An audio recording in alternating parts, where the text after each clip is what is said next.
Father God, as we have worshipped you, and right now we are ready to receive your word.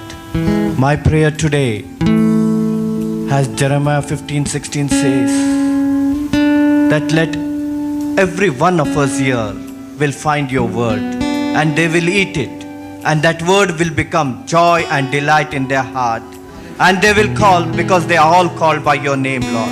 Thank you, Lord. In Jesus' name we pray. Amen.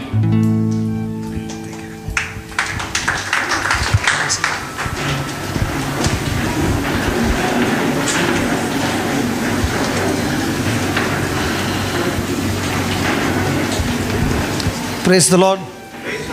Hallelujah.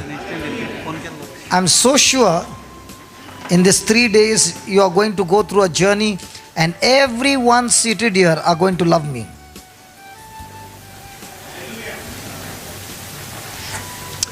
And in these 3 days, every one of us who are seated here will be challenged by the word of God. And I want to tell you, so many of you might be going through different issues in life. In these 3 days, the Lord is going to give you practical solution how to overcome those situations in your life. Anybody interested? Hallelujah. And before we listen to God's word, there is a fantastic testimony of a young boy named Kevin. Where are you, Kevin? Kevin and the mother. Yeah. Can you please welcome them, please?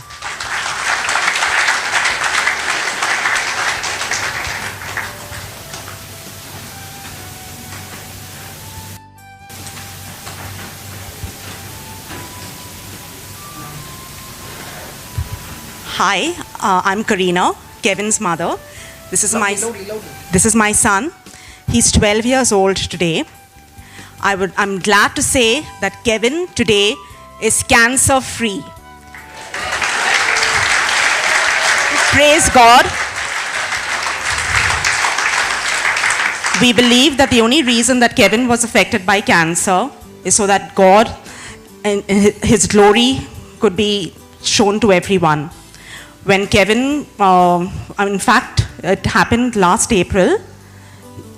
Kevin used to go regularly to the Creek Park here in Barudubai with his dad every day to play football with him and his brother. And the three of them used to practice every day. And one day, after almost a week of practicing, Kevin came to us and said, Mom, Dad, look at me, my muscles are developing because I'm playing football every day. My husband just said, oh, Kevin, just go. He dismissed it. And I said, Kevin, show, let me see. For the heck of just making him happy, I said, let me just see what's happening. And I felt his thigh, his right thigh, and it was pretty stony and very hard. And I said, Kevin, this doesn't look normal. This doesn't look like a muscle developing. And he says, no, Mom, what are you saying? This is my muscles, I'm getting stronger. I'm playing football every day. And then I said, no, the other side is soft. He says, no, that's because I'm right-footed and my right leg, my muscle is developing here faster. So then I said, Kevin, we better go to the doctor. We went to the doctor was a bit puzzled. He says, this doesn't look right, go for an MRI. I was very afraid when he said MRI. And my first thought was malignancy. My husband said, stop thinking of all this. But I kept on thinking, no, it has to be something, and I feel this is serious. And we went for the MRI, and then the doctor was not telling us something. I could see him taking measurements on an ultrasound. And 1 week later, they said there was a tumor. Don't worry, it's benign. This was in the first week of May last year. They said it's benign. Don't worry, go back to India during your summer holidays in July. Everything is going to be fine. The tumor will be removed and you can do it in India. But my husband and myself, we wouldn't rest. We said, no, nothing doing. There's a tumor inside. We got to get this actioned. We went to a doctor. We were recommended to about 4 doctors, but somehow the Lord kept closing the doors to 3 of them. Every time we were getting an appointment, we were not being led in the right direction, but there was this one doctor, Matthias, and he was an ex-surgeon from WellCare, and somehow we were not getting him, but suddenly the door opened and God said, okay, fine. And we kept on thinking, okay, although it's going to take time, 1 week to get this appointment, we went forward and Dr. Matthias says, okay, fine, the tumor seems to be inside the muscle and it hasn't as yet touched his bone. That's fine.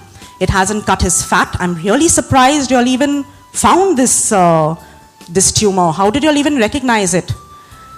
And we said, Kevin only told us that this muscle was there. The doctor operated on Kevin 3 weeks later because he had gone abroad. And then when he came back, he did the operation. When he came out of the operating theater, he said, listen, I have news to tell you. It's not very good. I asked him, doctor, are you telling me it's malignant? He said, yes. And we have to take it forward and we have to find out, we have to do the biopsies and we have to find out what kind of cancer it is. 1 week later, he phoned me up in my office while I was working, and we were supposed to have an appointment with Dr. Matthias that evening. And he said, I cannot wait for you, I cannot tell you this in front of Kevin because the cancer, it's very high grade. It's very rare and it cannot be treated here in Dubai. And until then, we hadn't told Kevin that this tumor might be malignant. And now it was finally declared. And I just asked the doctor one thing, is it curable? He said, yes, if you have hope, it is definitely curable. I went home and I told my husband, broke the news to my husband. He says, okay, fine, we have to action this now. Kevin is going to come back from school and we have to think of a way to tell him.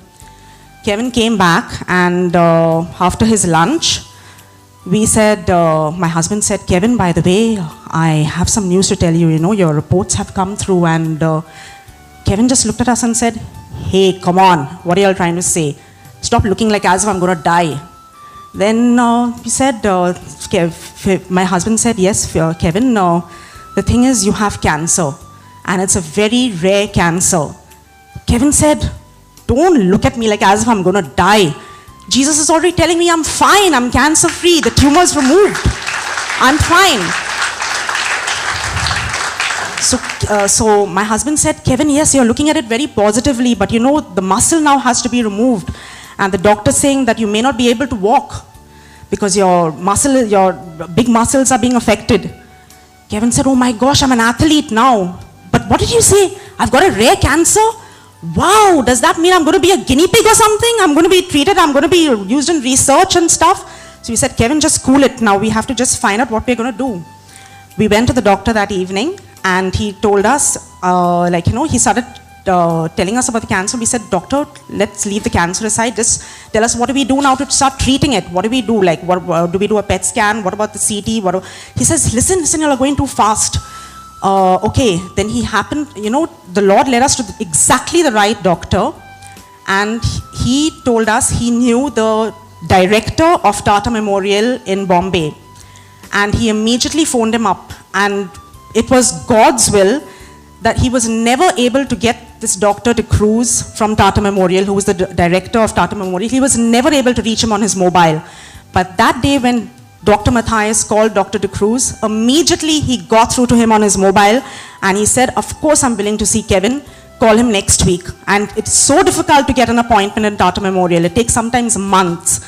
But within a week, we had our appointment. We had all our results, all our tests and everything through. We just landed in Bombay on a Monday. and the next Tuesday was our appointment. I told the doctor, by the way, our doctor in Dubai has told us that Kevin will never be able to walk properly. He'll always be with a limp. He said, nothing doing. Kevin's lateral muscle has been affected, not his glutes, not his hamstring. So he will walk, he will run, he will be back to his normal life. And we were so happy that he told us that. Kevin had his surgery within 4 days. His lateral muscle was removed. He underwent radiation, pinpoint radiation, from underneath his, the wires were through and through his muscles.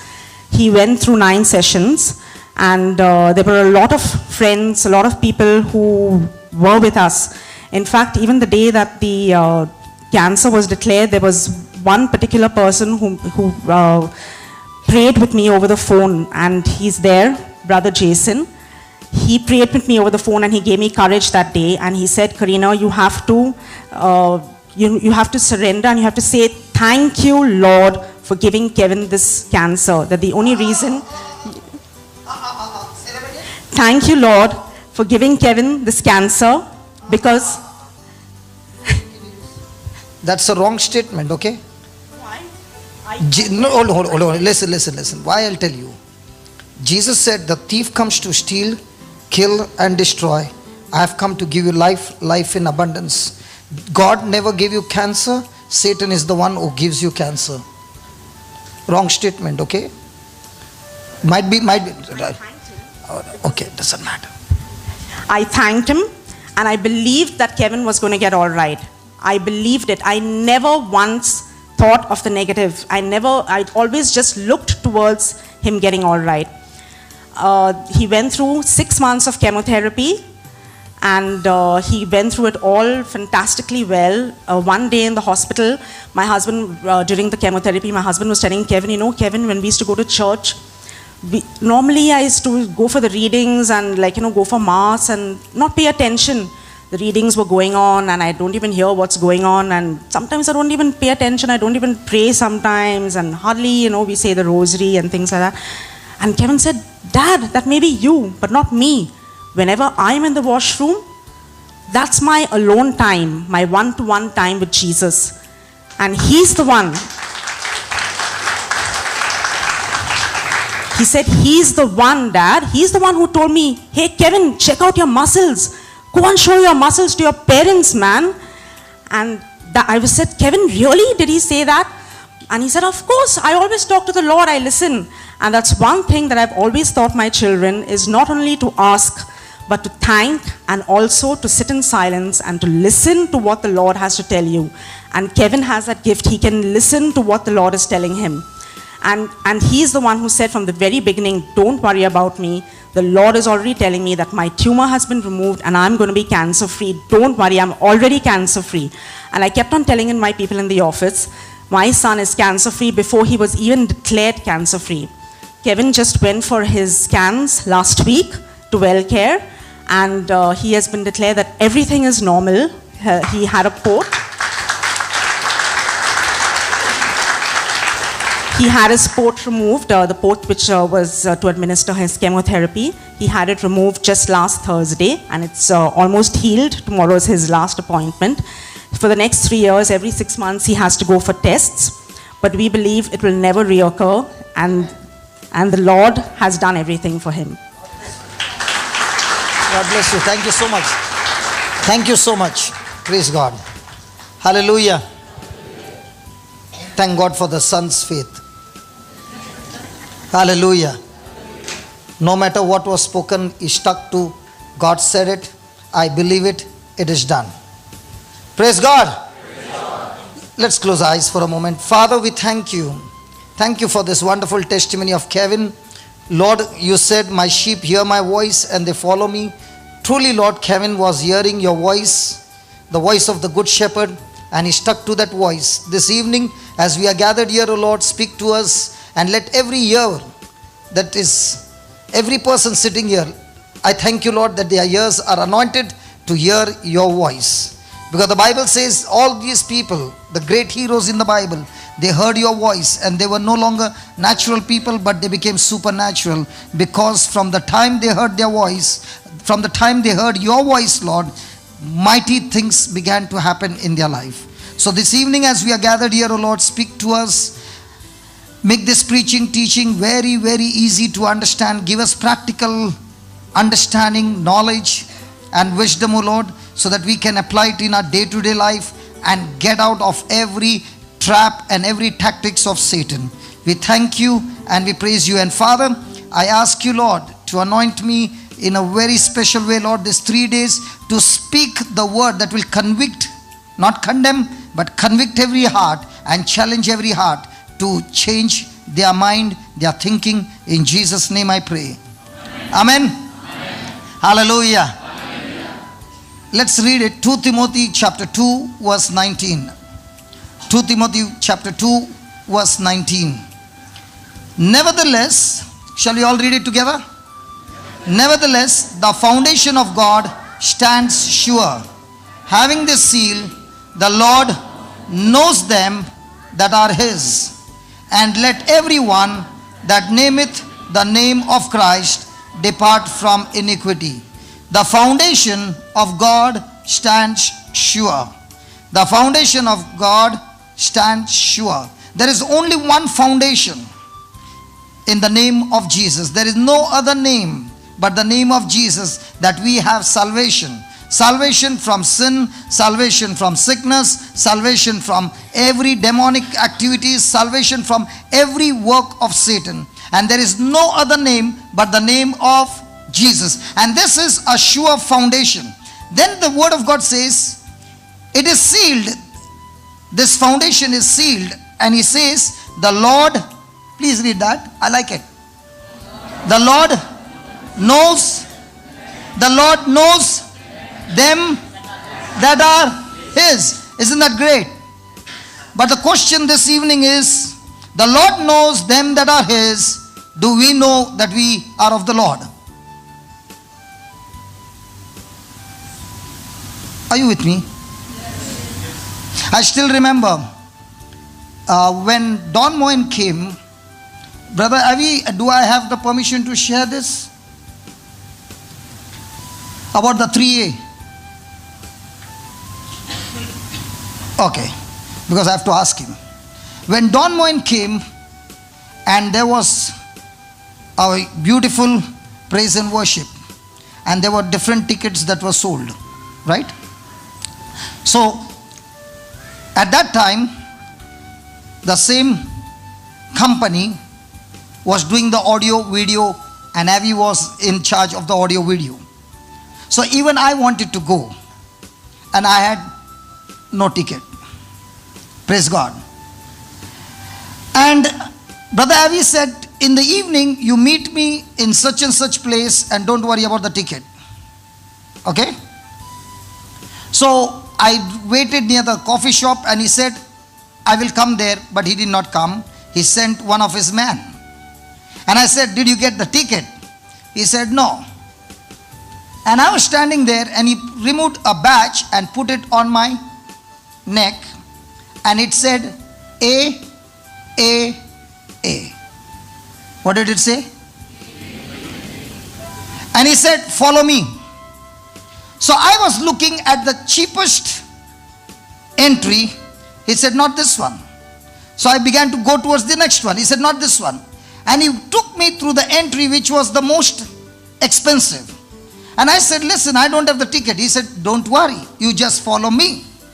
And as I began to follow, I saw he had A, and I had A. Are you understanding?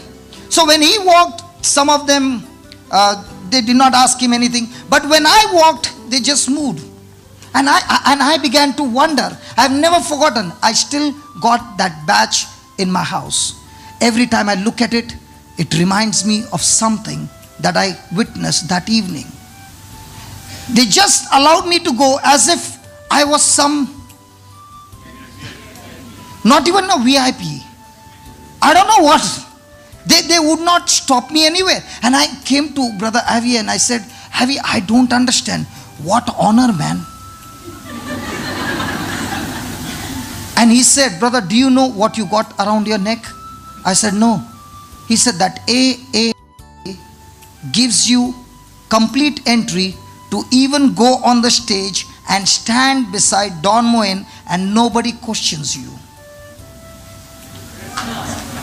Because listen, among the crew, each one has got different level of authority. So each one is allowed to go only up to that boundary. You can't cross. But when it is AAA, you can cross. And I said, brother, you mean to say I can go and nobody will ask me? He said, surely nobody will ask you. I did not go, thank God. Hallelujah. Others people would expect me to sing. Hallelujah. But that day, it touched me so much. And I said, Lord, even though I do not know what was there, the people who were there in security, they knew A.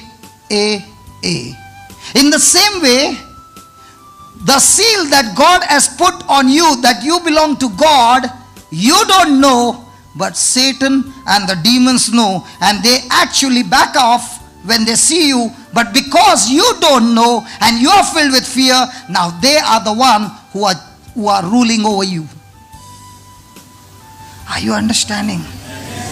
That's why he says, the Lord knows who are his. But the question this evening is, do I know whose I am?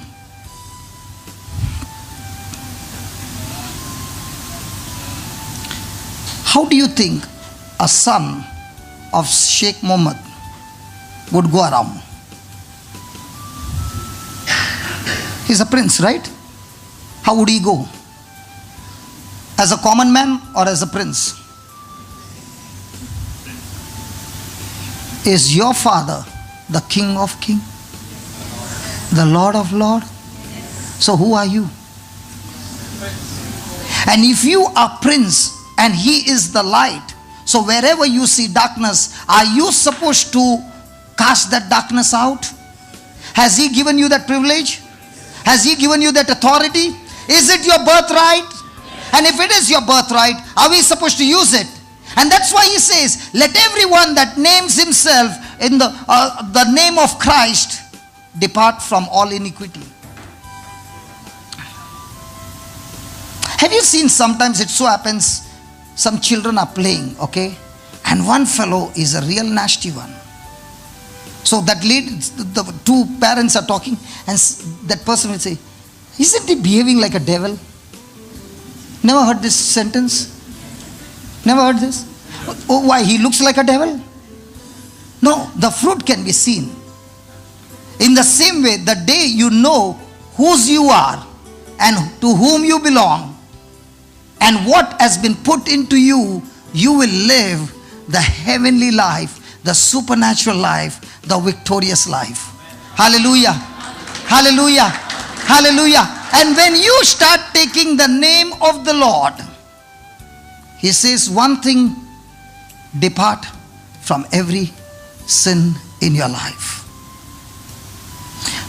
In today's world, people are not interested in Matthew, Mark, Luke and John. People are interested in, what's your name? You got no name? What's your name? Lorraine. People are interested in Lorraine, Ancilla, Zita. They want to hear your gospel, your lifestyle, and when they see, listen, when they see your life victorious, your life supernatural, they will come and say, hey, how do you live like this? Can you teach me? That's when the effect will take place. And that's why he says, we all belong to the Lord, but the question this evening is, do I know that I belong to the Lord? And if I know that I belong to the Lord, I will look out for every opportunity that I get to cast out and destroy the kingdom of darkness and establish the kingdom of God. Day and night, you know, if you're working somewhere, I've got news for you. The job that you're doing is your side business. The real business is your Father's business. Hallelujah. And what's the Father's business? The Father's business is to establish His kingdom on this planet earth, not by preaching, but with a lifestyle. Hallelujah. Somebody came in this evening and said, I know a person, and this person is in the word, and this person is this, and this person is that. I said to the sister, even if I preach the gospel, don't believe me. Even if I use the gifts of the Holy Spirit, don't believe me. What is the mark of a person who is anointed? The mark of a person who is anointed is he will always expose, or he will always manifest God's supernatural ability of victory in his life. If you say, I'm anointed, then the next question is, can you show me some evidence?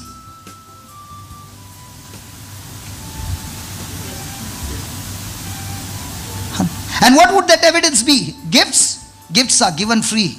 What should be that evidence? Selfless love. Hallelujah. I just started, Lord, and they look depressed. Hallelujah. Thank you, Jesus. Okay, let's read the next line.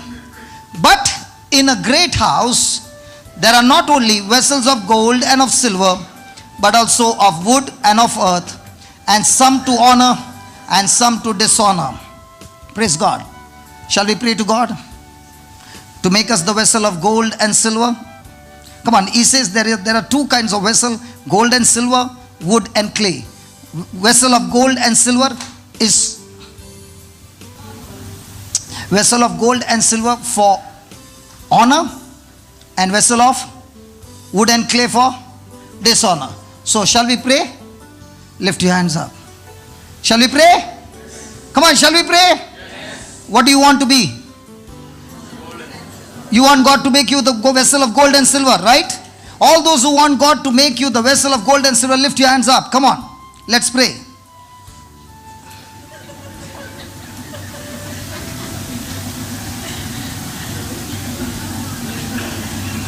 Look at the next line.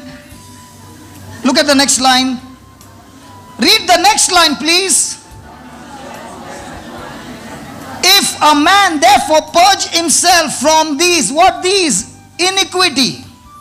Separates himself from sin, he shall be a vessel unto honor and sanctified. When I read that, I was screaming, I was dancing, and I said, God, that means you don't choose what vessel I should be. I choose what vessel I got to be. Are you with me?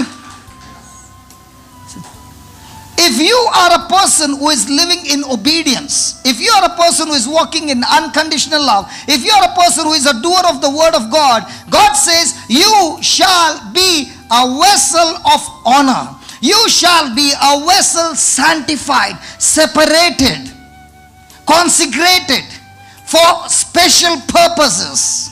You shall be a vessel that will meet for the master's use. You shall be a vessel prepared. I like that word, prepared.